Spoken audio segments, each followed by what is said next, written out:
అందరికీ welcome to mini vlog. Last వ్లాగ్లో చెప్పాను కదా, దీపావళి రోజు పూజ అయిపోయిన తర్వాత మా అత్తయ్య వాళ్ళ ఇంటికైతే వెళ్ళాము. అండ్ ఒక 5 years నుంచి పెండింగ్లో ఉంది, ఒక మొక్కుని తీర్చుకుంటున్నాం అనమాట ఆ రోజు.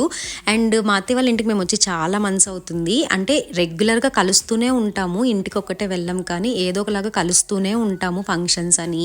ఇంకా మా అత్తయ్య మా ఇంటి దగ్గరే వచ్చి ఉండడం, ఇలా కలుస్తూనే ఉంటాము. బట్ పని కట్టుకుని వెళ్ళడం కుదరట్లేదు అనమాట. మా హస్బెండ్కి ఆఫీస్ లీవ్స్ ఉండవు, ఇంక ఈ ట్రాఫిక్కి అస్తమాను కూడా తిరగలేము బెంగళూరులో, అందుకనే వెళ్ళలేదు. ఇంకా ఇప్పుడు వెళ్ళాము. అండ్ మా పెళ్ళైన స్టార్టింగ్లో మా అత్తయ్య వాళ్ళు మొక్కుకున్నారనమాట, ఇలా అమ్మవార్లకి చీరలు పెడతాము అని చెప్పి. రాజమండ్రిలో ఉన్న అన్ని మొక్కులు తీరిపోయాయి, అందరికీ పెట్టేశాము. అండ్ ఇక్కడ బెంగళూరులో మా అత్తయ్య వాళ్ళ ఇంటి దగ్గర ఉన్న టెంపుల్లో మాత్రమే పెట్టలేదన్నమాట, మర్చిపోయాము. ఇంకా ఆ రోజు అమావాస్య ప్లస్ మంగళవారం, అమ్మవారికి ఇంతకన్నా మంచి రోజు ఉంటుందా, ఉండదు కదా. అందుకే ఇంకా అదే రోజు మేము మొక్కు తీర్చేసుకున్నాం అనమాట. చాలా బాగా జరిగింది పూజ కూడా. ఈ వీడియో నచ్చితే లైక్ చేయండి, please subscribe my channel. Bye.